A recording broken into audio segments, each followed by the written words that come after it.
So when we're doing remoting, Yes. and remember, invoke command, we're now going to use the alias ICM for this just to abbreviate things. We're actually starting a remote PowerShell session, Yep. like you said. We're feeding it a command. Then we're closing that PowerShell session and leaving. Right, so we start a TCP connection. TCP. We start a process. We load the CLR. We load PowerShell. We initialize PowerShell. We run all your profiles. There can be up to 4 profiles. There you go. We run those, and when those are all ready, then we take the code, we execute it, and we throw all that away. And then we throw everything away. So this is important. When you're using remoting, we're going to connect to that box. We're going to start all this stuff up. We're going to climb up this mountain. We're going to give it your little tiny code. Do that. And then we have to tear all this down and walk away. You can imagine that if you're going to do a lot of invoke commands in a row, that's not very efficient. So there's a way we can make this more efficient, and I want to demonstrate it using variables first, and then we'll take a look at some cool things that we can do with this. So watch, guys. I'm going to go to, I'm just going to do this on DC first, and what I'm going to do is I'm going to show you what's happening. I'm going to do $var equals 2. Now think this through. I'm going to go to the domain controller. I'm going to start up PowerShell. I'm going to set a variable, and then I'm going to destroy PowerShell. So what happens is if I now ask it, what's that variable on output on DC? Well, is anybody shocked that it's not there anymore? When the console dies, everything dies. This is why PowerShell has to run all the time, so nothing dies. But no, when the console dies, when PowerShell exe on that other side dies, everything dies with it. What I'd really like to do is I'd like to be able to connect to the machine, go through starting all this up, and leave it up. Yeah. Yeah, I'm in. You in for this? Yeah, So, we call those things sessions. sessions. You'd Now, like to create a PowerShell session. We're going to create so watch. Let's create the PowerShell session. So what I'm going to do is I'm going to set this equal to a variable called sessions. Equals new PS session. Now I'm going to specify the computer, and right now I'm just going to keep it real simple. I'm just going to use the DC right now. So what happens is that I've created a session that's going to keep PowerShell running on that remote machine. Now I'm only doing it to one machine right now, but it's on that remote machine. Just to show you, we have a commandlet for get PS session that will show you what sessions you have. Notice, got a session to that computer, it's open, life is good. What I can do now is start using invoke command, and instead of using -computer name, I can specify that I want to use this session.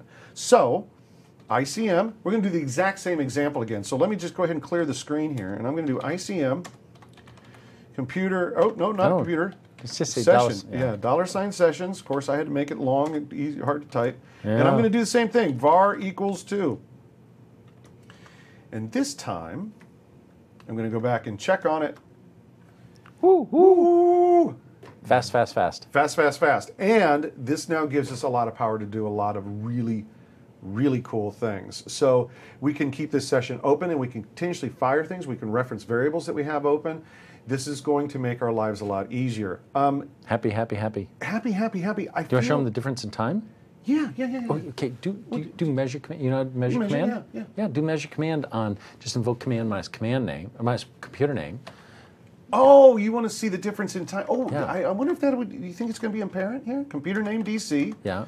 And Do we'll get process. Get process. Yeah, that's good. Get process. And then no. You wrap that whole thing in a script block and put measure command at the beginning. Bonk. Measure. Measure Command. So what's happening here is that the measure command is going to take what we're running, and so you can see what it's doing is that it's showing us how long this is taking. Yeah. I love ticks. But anyways, milliseconds, 886 milliseconds. Now do it with a session. So let's do the same thing. So I'm going to just do measure command. No, just do up arrow, man. Oh, yeah. It's, what? Me and my up arrows. Down one. There. Now change computer name DC to... Okay, let's do that. So it's 886. This is 886 to session, $sessions. Boom. 5. Oh, probably even faster, but it's going to actually be faster. And here's the thing. It is faster doing it this way. But now when it's really going to pay off being faster, want to see something cool? Yeah, yeah. I'm going to draw. Okay. Watch. Wow. This is when sessions and remoting change your world. So I want to prove to you that I'm not lying to you. So first of all, I'm going to kill everything. So you know that I'm going to kill the shell, boink, and I'm going to bring up a new one. Oh, really? That way you know that I've got a clean shell. I'm not hiding, not rabbits, nothing up sleeves, anything like that. Here we go. Quick demonstration, but see if you catch what's going to happen here. First of all, $ servers equals. Ooh. Let's do S1 and S2. So you guys know in $ servers, well, here, you know, cool. Watch. I'm going to show you that I'm not cheating. Nothing's being hidden here. Start. Let me do it this way. $ servers. Do you need some coffee? Oh, yeah. $ servers. And watch. I'm going to use a command called for each. And what this is going to let me do is iterate through each one of those coming across the pipeline. So you know it's in $ servers. I got 2 computer names. I want to grab the current one across the pipeline and use it in a special way. So what I'm going to do is start start iExplore HTTP $_. Think about this for a second, guys. Here's what I'm going to do. I'm going to start up iExplore for each one of these and make it go to those servers to show you that there's no websites there. There's no default web pages. It's just going to come up and it's going to give me an error. This can't be displayed. All right? Yeah. So that's not that big of a deal, but I just want you to see that I'm not hiding anything. So now let's do a session and let's do something cool. I'm in. Session. Oh, just type $S. Yeah, you're right. I type in way too much. Equals new PS session, and what I want to do it to is $ servers. Boom. I'm going to get my sessions to these remote boxes. Now, so just so that you see I'm not cheating. Got multiple sessions. Yeah. Got multiple sessions. You know what I want to do? And this was an actual business problem that I've had several times. Did I mention I was a web guy? I'm just saying. Anyways, so here's the business problem. I need to deploy, actually I had a friend call me up on the phone. I need to deploy a 50 server website, load balanced, and I need to copy the website out from the developers, and we have 3 months to do it. Can PowerShell help me with any of this? Seriously, dude? When's the last time you had a vacation? Well, this conversation went on for a while, me talking about vacations and him talking about this 3-month-long project. Let's do it. So, with the session that we have right now... we don't have 3 months. What's that? We only have like a couple hours. We don't have 3 months.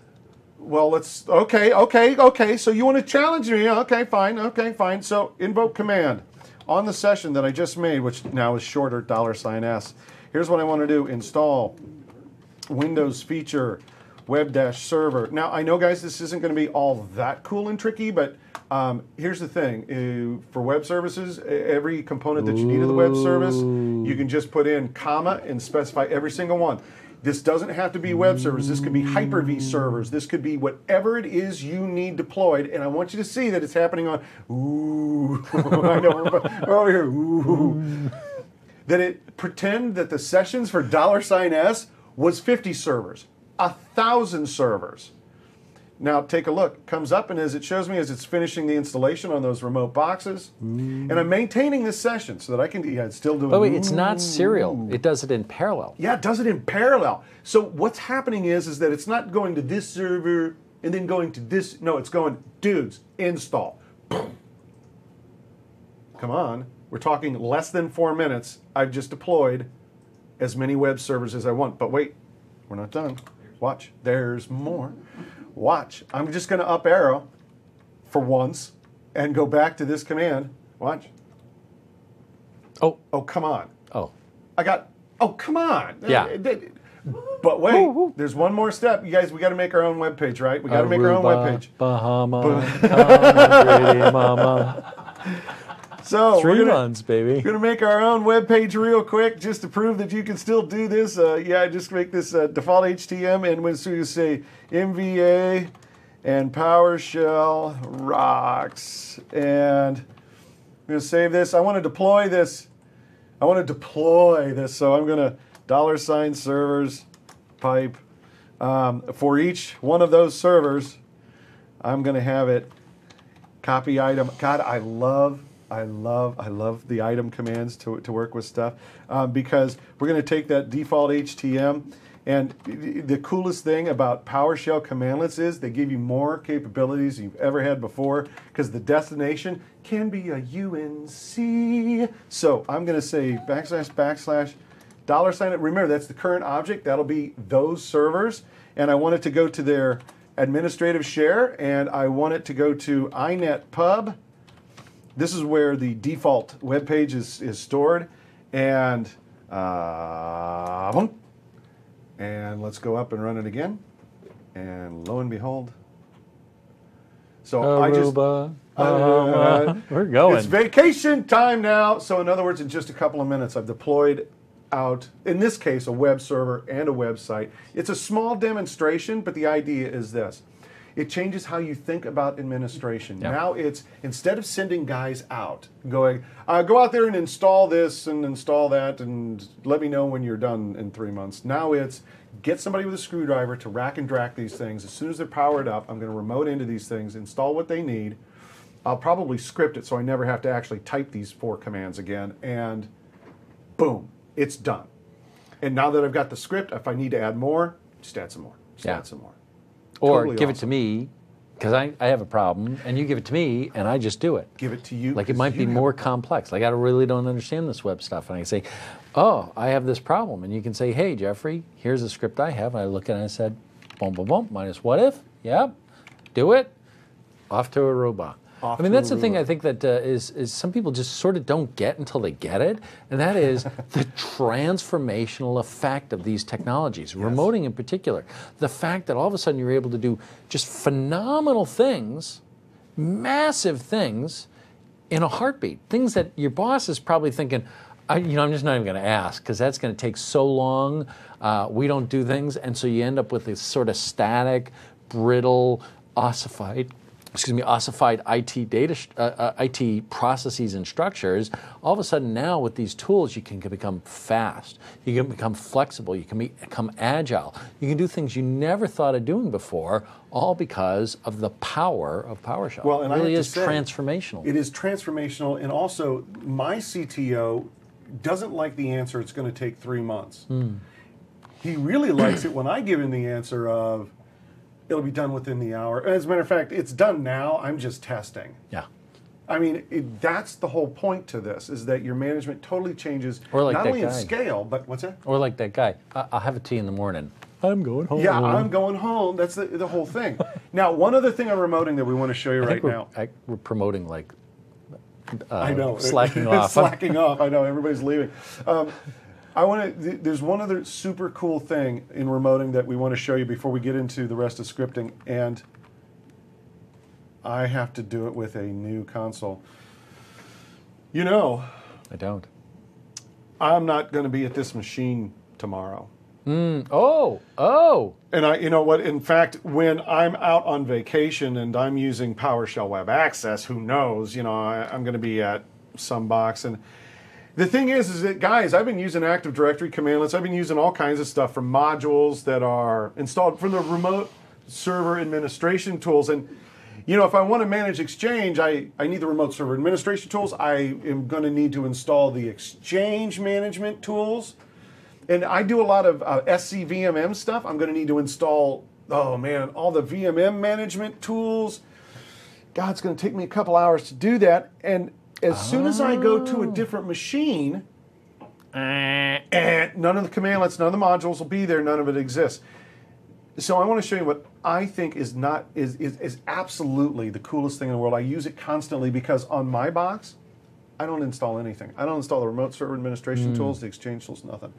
And here's the reason why. Yeah, put your seatbelts on because this is freakishly powerful. Yeah, freakish. This is the new world order, because here's the deal. I don't have time to be installing tools every time I sit down at a box. And the other thing is, if I walk up to a server or something like that, you're not going to be installing anything on there. So I need a bunch of commandlets.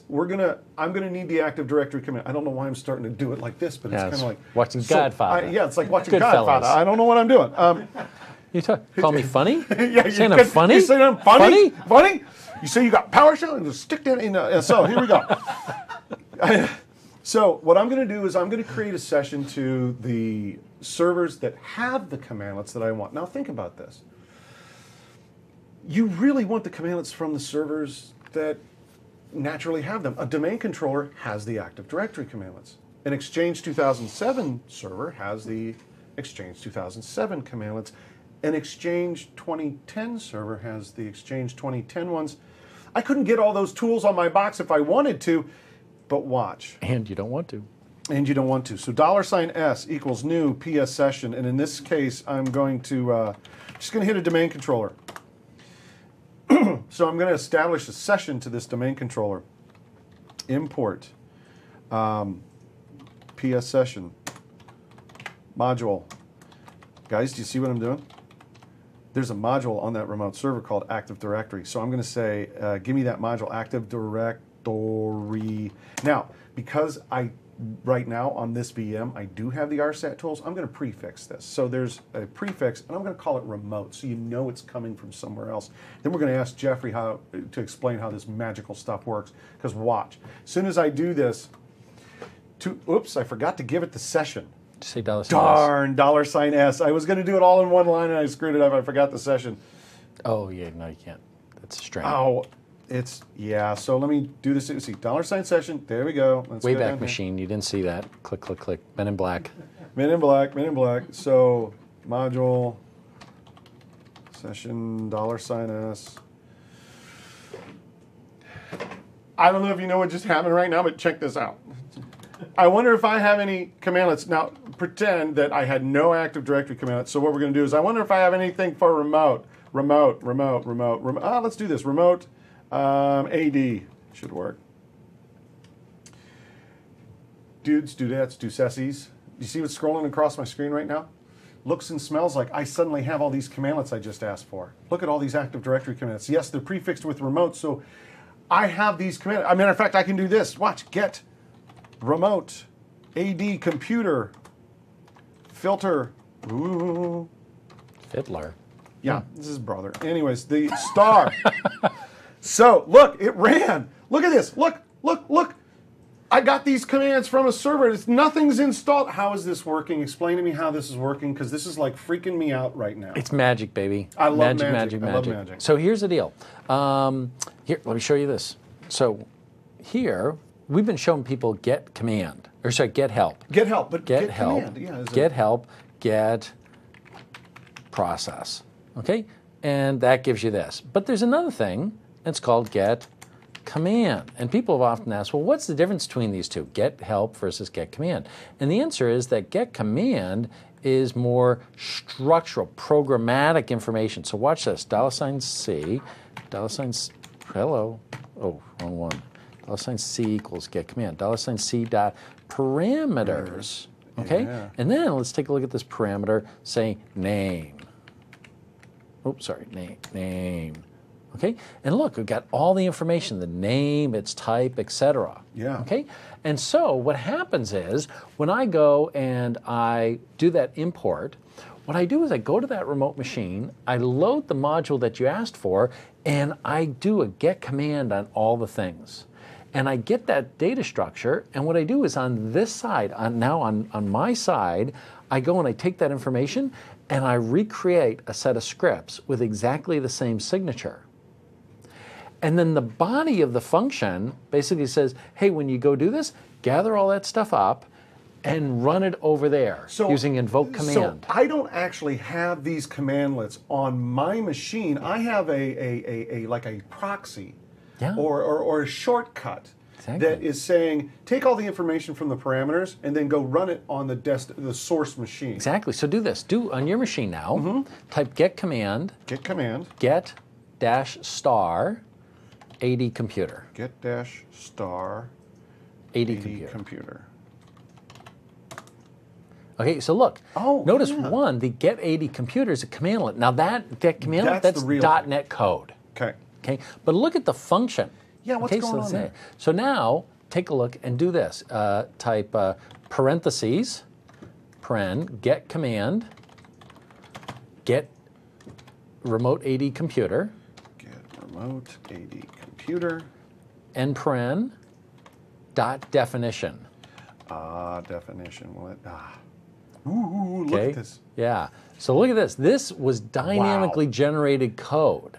Okay? Dynamically generated code on my side. On your side. That says, grab these parameters. Oh, so you know what? Let me just say, in PowerShell version 2 was a pivotal technology. In PowerShell version 1, commandlets had to be .NET. In PowerShell version 2, we said commandlets could be .NET or PowerShell itself. Okay? So now PowerShell scripts are full commandlets. Which you're going to see in a little bit, guys. Now, this was a transformational technology because what it means is now all of a sudden you can write programs which generate commandlets dynamically. And that's what we do here. That's what that import PS session does. We go and we get a data structure. We have a program that dynamically generates a PowerShell script that has exactly the same signature as the .NET commandlet on the remote machine, has exactly the same signature. I gather up all that information, and I then run it on the remote machine. And I think so to make sure the concept is good is that we're, just like Jeffrey said, it looks and tastes and feels like the commandlets are here on my machine, but they're not. They're functions that are going back and running it on the remote machine. So think about this. Who's going to be better at running Get AD Computer anyways? Your box or the domain controller? So first of all, that's going to be faster. But you were telling me about this scenario, and I love this scenario about the guy who had to do a migration from Exchange. Yeah. I had to do a migration from Exchange 2007 to Exchange 2010. You're not going to get those tools all installed on your box, but you can import both sets of commandlets. Prefix one with 2007. Prefix another with 2010. Now you got both sets of commandlets all in the same place, and you can get the two products to work together. Exactly. He was doing the equivalent of like get, like I'll just say V1 and V2. Get V1 user pipe to set V2 user. Right. And what's happening is he's on this box, he's getting the users from this machine and he's setting them on that machine. And this is the power of this stuff. Now all of a sudden, I mean, it used to be that integration was just painful, right? I got to find all this stuff. I got to get it all in this box so it bloats the box. I'm running out of disk space.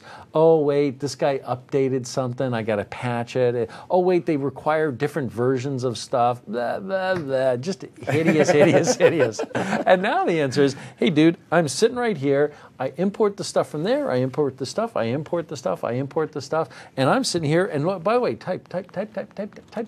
Look, you get tab completion. Oh, so yeah. Watch this. So get remote and look. Well, here, let me do remote AD so that we look. Yeah. All the so you got tab completion. You have help. Everything. You got everything. And help will discover all of this. So you've got full discoverability, you got full help. It looks and feels like it's here, but it's running in the best place possible, which is on those machines. Yeah, and magic. I didn't have to install anything. Now, this is referred to as implicit remoting, and you're probably going to want to do this yourself. It's already in the slides, but we'll also give you some more references for the implicit remoting. And to be honest, when I'm managing, this is what I'm doing. I don't install anything on my local box because I'm not too sure as a consultant what box I'm going to be on. So I'll just implicitly remote the commands that I need when I need them. By the way, you know what we missed? Here's the other thing that's so important, is when I imagine I'm going to go get this stuff from different things, over here I might need a different set of credentials than over there. Right. So instead of having to type the credentials all the time, you create the session with a set of credentials, you import the commandlets, those credentials are then used.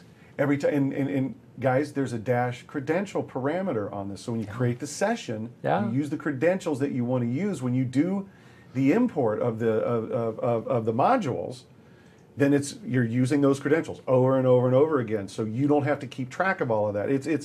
It really makes your life a lot easier and cuts down on all the minutia of tools and all this kind of stuff. I really encourage you guys to go try this, even if you do it locally. Like here, let me show you something. I'll just show you how to do it locally, right? Because it's just so freaky. So here, you can do I just say $S equals new session. And that'll connect to locally, right? Your local machine. And then you can do import PS session $S minus, and we'll just like do one command, like minus command get process minus prefix, prefix wow, right?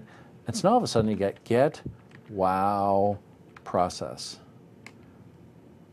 And it just works. Okay, so the point is, just try it, right? Because you don't necessarily have to have access to some remote machine with domain controllers and all that stuff. You can do it on your local box, but it is so freakishly cool. I mean, you just want to have fun with it. And, give it a try. It's seriously going to solve a lot of business problems for you going forward. I mean, just grabbing the commandlets from the machines that have them, you got the correct versions, of whatever product you're working with. Implicit remoting is truly a godsend for this.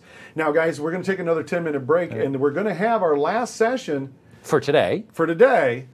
And it's going to be on, we're going to start scripting. We're going to start seeing what the script looks like. So come back and join us in 10 minutes and let's automate. And then in 2 weeks, we do the advanced one. Now, the advanced one, we roll up our, well, they're already rolled up. We roll up our sleeves and we get into the scripting, the automation, etc. Yeah, the hardcore stuff. But this is a taste that I think you're going to enjoy, and it'll get you working, and it'll get you prepped for what you need in 2 weeks. So see you in 10 minutes.